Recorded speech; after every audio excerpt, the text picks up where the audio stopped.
درود شریف کی فضیلت میں آپ صلی اللہ علیہ وسلم کی کئی حدیثیں ملتی ہیں، جیسے نمبر 1، جس نے آپ پر ایک بار درود بھیجا اللہ اس پر 10 دفعہ رحمتیں نازل کرے گا، اس کے 10 گناہ معاف کرے گا اور 10 درجے بلند کرے گا۔ نمبر 2، جو شخص مجھے جتنا زیادہ درود بھیجے گا وہ قیامت کے دن مجھ سے اتنا ہی قریب ہوگا۔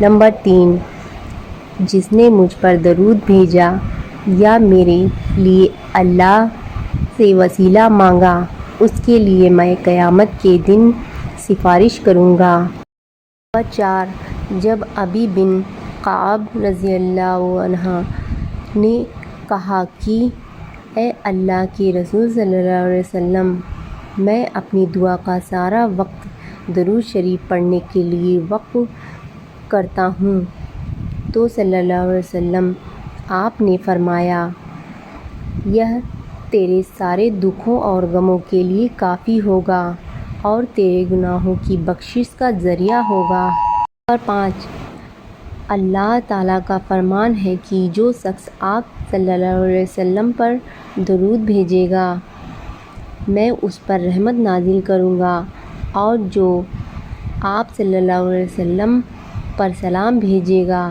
تو میں بھی اس پر سلام بھیجوں گا۔ نمبر 6، جس نے 10 دفعہ صبح 10 دفعہ شام کے وقت مجھ پر درود بھیجا قیامت کے دن اسے میری سفارش حاصل ہوگی۔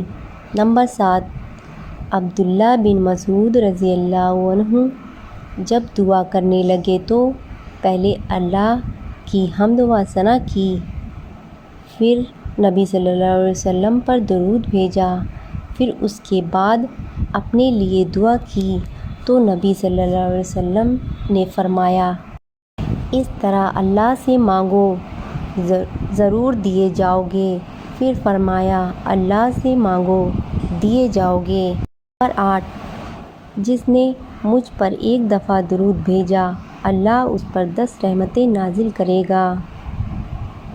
نمبر 9، اللہ تعالیٰ مجھ پر ایک دفعہ درود بھیجنے والے پر 10 رحمتیں نازل کرتا ہے اور ایک دفعہ سلام بھیجنے والے پر 10 دفعہ سلام بھیجتا ہے۔